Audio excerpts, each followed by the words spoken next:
تو میرا رب کہہ رہا وَخْفِضْ، لوگوں کی بدتمیزی کے آگے ذبح ہو جا، لوگوں کی بد اخلاقی کے آگے ذبح ہو جا. یہ مت کہہ کہ میں کتنا صبر کرتا، میں کتنا حوصلہ کرتا، میں کتنا چپ رہتا، میں بھی تو انسان ہوں، میرے اندر بھی تو دل ہے. وَخْفِضْ، اپنے پر پھیلا کے ان کی ہر بدتمیزی کو سہتا جا، ان کی ہر بد اخلاقی کو سہتا جا، ان کی ہر دل آزاری کو سہتا جا، سہتا جا. بس یہی تیرا کام ہے. قربان جاؤں، قربان جاؤں. اتنے عالی اخلاق کے باوجود اللہ اتنی تاکید کے ساتھ حکم سناتا ہے کہ اپنے پر پھیلا دے، زخمی پرندے کی طرح ذبح ہونے کے لیے تیار ہو جا. ان کی ہر بدتمیزی کے آگے آہ نہ کر لبوں کو سی، عشق ہے دل لگی نہیں، سینے پہ تیر کھائے جا، آگے قدم بڑھائے جا، یعنی زبان حال سے کہہ دے کہ ہاں ستائے جا.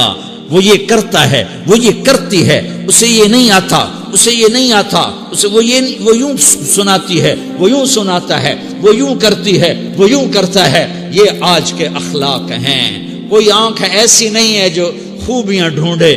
جس آنکھ کو دیکھو اس میں دوربینیں فٹ ہیں عیب پکڑنے کے لیے. کاش کوئی آنکھ ہوتی جو خوبیاں دیکھتی، کوئی زبان ہوتی جو خوبیاں بولتی. ہائے ہائے، اللہ درجے بلند کرے سعید احمد خان رحمت اللہ علیہ. مولانا سعید احمد خان، ایک شخص میری زندگی میں آیا، یہ سارا مضمون میں اس کی صحبت سے سمجھا ہوں، کتابوں سے نہیں سمجھا. مجھے کتابیں زبانی یاد تھیں، میں کتابوں کا حافظ تھا، لیکن اللہ کی قسم میں مضمون کتابوں سے نہیں سمجھا. یہ میں اس بندے کی صحبت سے سمجھا کہ اخلاق سیکھنے پڑتے ہیں. اخلاق سیکھنے کی چیز ہے، یہ پڑھنے سے نہیں آتے، یہ پڑھانے سے نہیں آتے. ممکن ہے بخاری پڑھانے والا بد اخلاقی کے انتہا پر ہو، بخاری پڑھنے والا بد اخلاقی کے انتہا پر ہو، کہ یہ چیز پڑھنے سے نہیں آتی، سیکھنے سے آتی ہے. پڑھا، کتابیں زبانی یاد کی، چٹائیوں کے ساتھ سل کے بیٹھ کے پڑھا، نہیں سمجھ میں آئے. ایک ہستی کو دیکھا، ایک اخلاق والے کو دیکھا، اس کے ساتھ چند صبحیں گزریں، چند شامیں گزریں جو میری زندگی کا سب سے قیمتی اثاثہ ہیں. تو پھر مجھے پتا چلا کہ اخلاق کسے کہتے ہیں، اور اخلاق بھی سیکھنے کی چیز ہے، اور اخلاق ہی انسانیت کا نام ہے. بد اخلاقی ہے تو انسانیت نام کی شے کوئی نہیں. میرے رب کو زیادہ تسبیحات کی ضرورت نہیں ہے، یوں ممبر پہ بیٹھ کے لمبی تقریروں کی میرے رب کو زیادہ ضرورت نہیں ہے. بچھ جاؤ، پٹ جاؤ، مٹ جاؤ، لٹ جاؤ، اور اللہ کے دربار میں اونچا مقام پالو.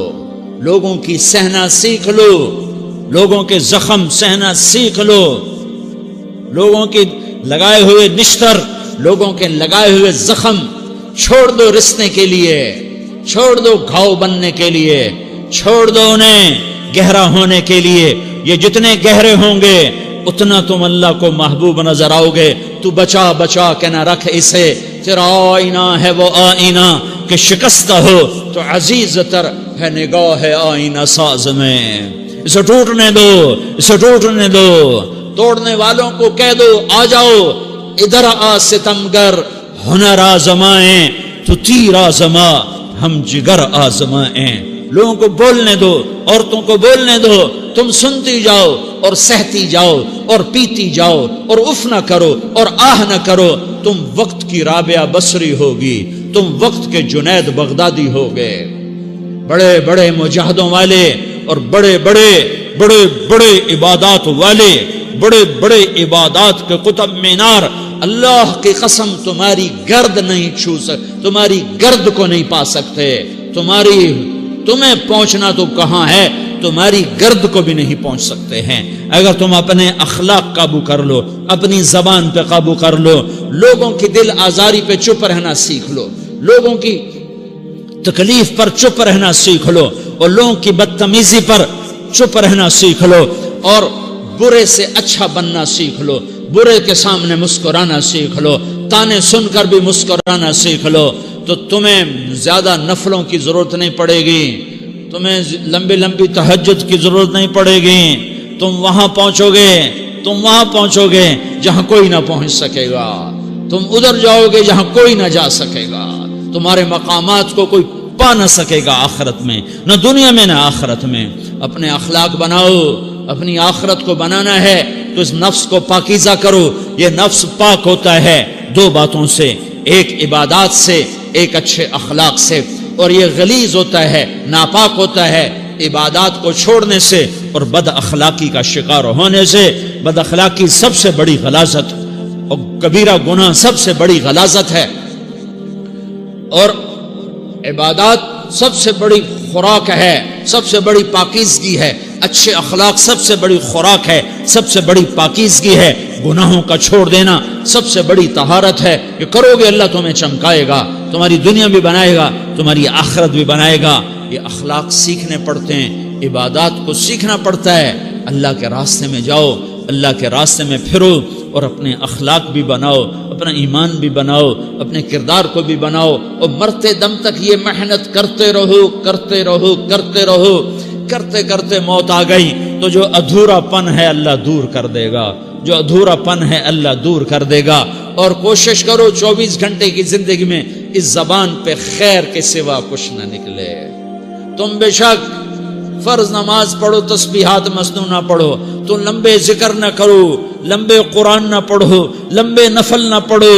میری ایک مان لو، یہ زبان پہ قابو پالو. اس زبان کو بند کرنا سیکھ لو. اسے ہونٹوں تلے، اسے دانتوں تلے دبانا سیکھ لو. یہ ہونٹوں کے در بند کرنا سیکھ لو. یہ مدرسے کے طلبہ نظر آ رہے ہیں، ان کو شیطان کوئی دعوت دے گا شراب پیو، ان کو کوئی شیطان دعوت دے گا کہ جوا کھیلو، ان کو دعوت دے گا غیبت کرو، ان کو دعوت دے گا فلاں کی برائی کرو، ان کو دعوت دے گا اس کے عیب ڈھونڈو اور اس کو چسکے لے کر بیان کرو. یہ اس گناہ کی مار دیتا ہے، اس میں ایسی مار دیتا ہے کہ نمازیں صاف ہو جاتی ہیں، عبادات صاف ہو جاتی ہیں، علم صاف ہو جاتا ہے، تبلیغ صاف ہو جاتی ہے. ہمارے استاد مولانا زار شاہ صاحب رحمۃ اللہ علیہ ہمیں فرمایا کرتے تھے، جب وہ کبھی غیبت کی نفرت بٹھاتے تو فرمایا کرتے تھے تم سب سے زیادہ کمائی کرنے والا طبقہ ہو طلبۃ العلم، لیکن ایک بول کر ساری کمائی پہ پانی پھیر دیتے ہو. تو میرے بھائیوں چاہے دین والے ہو، چاہے دنیا والے ہو، مدرسے والے ہو، کالج والے ہو، ایک عبادت کو بناؤ، ایک اپنے اخلاق کو بناؤ تو اللہ تمہارے ساتھ ہے. دنیا بھی تمہاری ہے، آخرت بھی تمہاری ہے. اگر اللہ کو ساتھ نہ لیا اور اس نفس کو پاکیزہ نہ کیا تو یہ جہان بھی برباد ہے، اگلا بھی برباد ہے. اسے پاک کرنے کی نیت آج سے نیت کرو کہ اسے انشاءاللہ پاک کرنے کی کوشش کریں گے. تو نیت کرتے ہو سارے کہ اسے پاک رکھنا ہے. کبھی کوئی دھبا لگ جائے لگتا رہے گا انسان جو ہے تو فوراً دھونے کی، جیسے کرتے پہ دھبا لگ جائے تو فوراً دھونے کی کوشش کرتے ہیں، اسے دھونے کی کوشش کرو. آنسوؤں کا پانی بس بڑے سے بڑے داغ کو دھونے کے لیے آنسوؤں کا پانی چاہیے، اور زیادہ پانی بھی نہیں چاہیے. ایک مکھی کے سر کے برابر تمہاری آنکھوں کے کٹوروں میں آنسو تیر گیا جو صرف تمہارے اندر کو تر کر گیا، باہر نہ نکل سکا. تمہاری آنکھ اتنی بخیل ثابت ہوئی کہ تمہیں آنسو کا ایک قطرہ نہ دے سکی، لیکن اتنا دے دیا کہ تمہارے کنارے بھیگ گئے. تو تمہارے بڑے بڑے داغ اللہ دھو کے صاف کپڑا تمہیں ہاتھ میں پکڑا دے گا، تمہارے ہاتھ میں پکڑا دے گا. تو جب ہو جائے توبہ کرو، جب ہو جائے آنسوں سے صاف کرو. آنسو نہیں نکلتا تو آہوں سے صاف کرو. تمہاری آہیں بھی اس سے صاف کر دیتی ہیں، تمہارے آنسو بھی اس سے صاف کرتے ہیں، تمہاری آہیں بھی اس سے صاف کر دیں گی. تم کہتے ہو جی دل بڑا سخت ہے، آنسو نکلتا ہی نہیں، تو تم کچھ آہ ہی بھر دو اللہ کے آگے، تو وہ بھی تمہیں کہاں سے کہاں پہنچا دے گی. تو میرے بھائیوں اس کی نیت کرتے ہو نا، پچھلی پر توبہ کرو، پچھلی پر توبہ کرو، اگلی صحیح گزارنے کی نیت کرو. تو توبہ کی بھی نیت کرتے ہو تو کہو یا اللہ میری توبہ، پھر کہو یا اللہ میری توبہ، پھر کہو یا اللہ میری توبہ.